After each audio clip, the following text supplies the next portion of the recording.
Hello, I'm Jenny Fern, and welcome to my library. I'm a chaotic neutral mechanical engineer who's really into permaculture and wants to talk about books. So let's talk about books. Yesterday or the day before, I hit a huge milestone for me, and that is 500 subscribers. I have been making videos on YouTube for a long time, and they were just kind of crazy, like vlog type videos. And I had always made a lot of videos about books, like I did monthly wrap-ups and stuff like that. I took a bit of a break.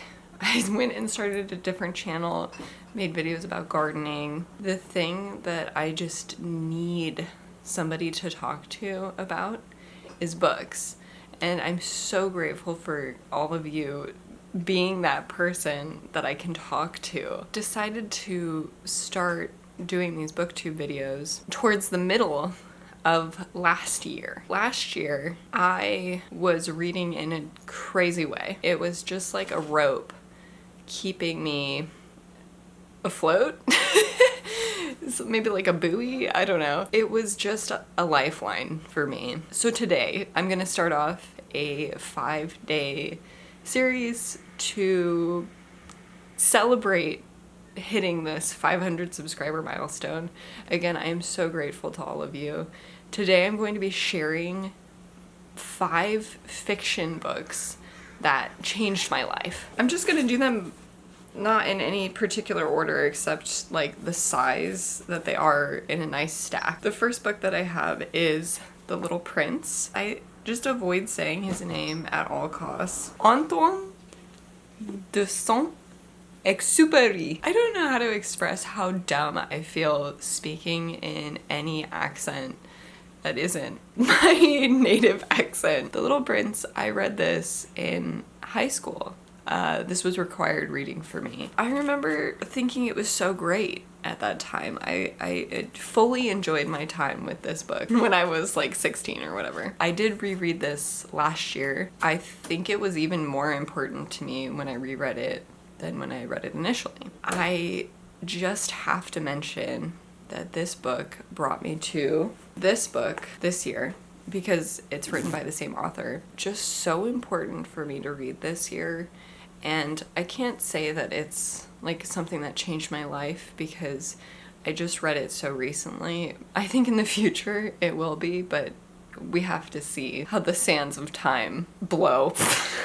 I'm so sorry. I don't know what's going on with my metaphors today. I'm just so grateful for this book to bring me to this book. I just think about this all the time, the concept of the elephant in the boa constrictor and perspective and not losing that sense of whimsy and zest for life. I just think about it all the time. Genuinely, I feel like I could reread this every month and be a happy lady. I'm a little worried that I'm not going to be able to explain how these books have changed my life because it's just so inherent in the book and in me. Like the connection is just something that can't be taken apart. Rest assured, The Little Prince changed me. I picked From the Earth to the Moon by Jules Verne. And I picked this book because when I was in college, that's when I really actually started to read. When I was in high school, I read my required reading and I was definitely interested in the idea of books. Like I collected books, but I was very bad at finishing them if they were for my own enjoyment. I didn't read very many series. Like my mom cheated on my SSR sign sheets. Somehow I just was not a big reader. When I graduated from high school, I had like that long summer before college started. I started reading some books during that time. I did finish some books during that time, but it wasn't until I was struggling to sleep in college I started reading before I went to bed, and if I woke up in the middle of the night I would also read. I would read books on my phone because I wouldn't have to have the light on or anything and I could just fall asleep with the phone and it would be fine. So I got a smartphone when I was in college, was able then to use the Google Play Books store and get the free public domain books. So a lot of the books that I read in college are classics, and just by the fact that they were books that were available. And one of the books that I was reading from that, because not all of them I liked, some of them I like really didn't like, but From the Earth to the Moon, I read this and I was so blissful. I had such a wonderful time reading this book. Something just clicked for me where I was like, books can be enjoyable and reading can be enjoyable, and it doesn't just have to be a means to falling asleep. I can actually enjoy the stories that I consume in a really profound way. So that's why I have this book on here. There is also just something that's like very comforting about From the Earth to the Moon, because it's so like logistical and like organized and a very clinical way of going through like how would we get to the moon. As an engineer, I was going to school for mechanical engineering when I read this. Just felt like a little home. That was an experience that I wasn't really used to. The next book is also one of those books that I read because it was free on Google Books and in the public domain, and that's The Wind in the Willows by Kenneth Grahame. When I was a little kid, we had a VHS of The Wind in the Willows, and it was one of my favorite stories to watch. It gave me so much comfort. I started reading it, right? I was like, oh, what a fun little adventure to take on. You know, I'm trying to fall asleep, trying to go to my college classes. I'm gonna start reading The Wind in the Willows. The Wind in the Willows has some really insane vocabulary. At that time, I was hosting a Tumblr blog that was all about vocabulary.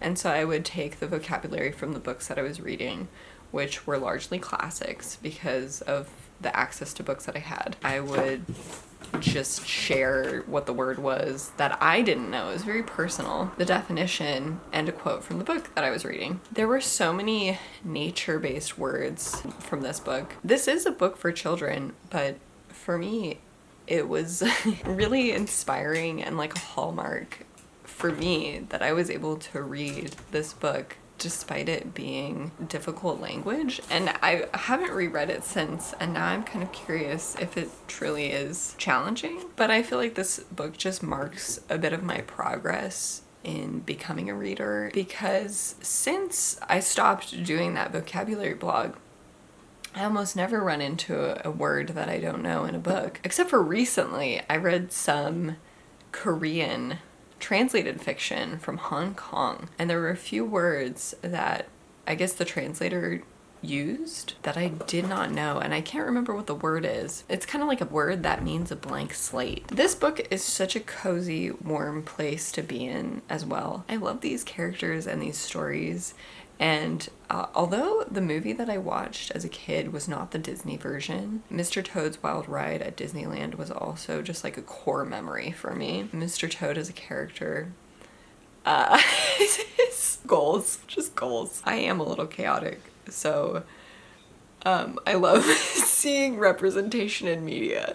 I don't know what else to say about this, but I hold this so strongly in my heart. So the next book I finished in 2016, and 2016 for me was really a significant year for reading. I read quite a lot and quite intentionally, probably for the first time in my life. And that was a year that I read books that I loved. Like I read Wolf and White Van that year. I read Swamplandia that year. Sorry about the scrub jay, but I really like the breeze, so I'm gonna keep it open. Do you mind if you hear a scrub jay? They're not the most beautiful sounding birds. Ambiance, right? I think this is the best way to describe what this book did to me.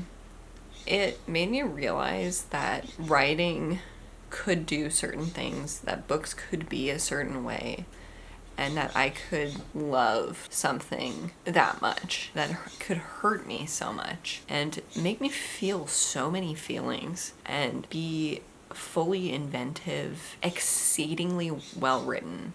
I don't think I had ever read anything that used the techniques that some literary fiction uses. Just the specificity of description and the uniqueness of language just the attention to detail and the attention to the language. This book changed me in that it allowed me to see the potential for books. Just knowing that there was stuff like this out there. I was so touched by this book. Stories about sisters really get to me. Several times I have sobbed at my neighbor Totoro. Just because of the sister dynamic. I don't know why I feel kind of silly bringing this one up. It is so important to me. I finished reading this book in 2017. And in 2017, I was in my final year of grad school, and I was living in Italy, which was very difficult for me, to be perfectly honest. I was doing an internship and I was finishing up my graduate research there. There's a few things. So I'm a mechanical engineer, and unfortunately, there are very few mechanical engineering women in Italy, at least where I was. I was the only technical woman at this company. And it was kind of a big company, you know. I had no friends. I had no friends. All of like the friends available to me were like middle-aged Italian men, which is fine, I guess. We're only gonna have so much to relate to each other about, you know? That was hard. He's just hopped up here. I also had to be in a much longer distance relationship than I was before. So I was very alone. And I was in a beautiful place and I was able to experience such beautiful things. It wasn't exactly by choice, you know, but I was able to find solace in some books. One of which didn't make it here, and that's like the Oz books. That series really helped me get through my time in Italy. Ow! Oh my god, no, stop biting me. No. But the book that ultimately just changed me was Cat's Cradle by Kurt Vonnegut. I had read Slaughterhouse-Five before I read Cat's Cradle. I thought it was so good. It really piqued my interest in Kurt Vonnegut as a writer. Cat's Cradle changed my brain. I didn't know it was possible to have work that was so poignant and so goofy and wacky and like funny and like really depressing. I don't know how to explain it, but I just feel so recognized in how I feel, deep inside. There's just such a ridiculousness to life, and I feel like he really highlights that ridiculousness, just does something with it that changes me. So the next video I'm going to do after I charge my battery, evidently, is the 5 non-fiction books that changed my life. But I hope you enjoyed this video. It's a little bit more open and a little more chill, I suppose. I'm just really trying to express my gratitude to you all. I got cut off because I've been talking for too long. I really want to express my gratitude to all of you. I also really, really want to hear the books that changed your life. I would love to read some of the books that changed your life. I can't believe it. I'm so lucky. I'm so lucky to be able to have all of you to talk to about the books that I'm reading. Again, otherwise I think I would go insane. I would just have all of these things in me with nowhere to go. Thank you so much for watching. If you enjoyed this, please consider sharing it with a friend who you think would also enjoy it. Consider liking and subscribing, and I will be back again soon, tomorrow in fact, with the next installment of this 500 subscriber celebration.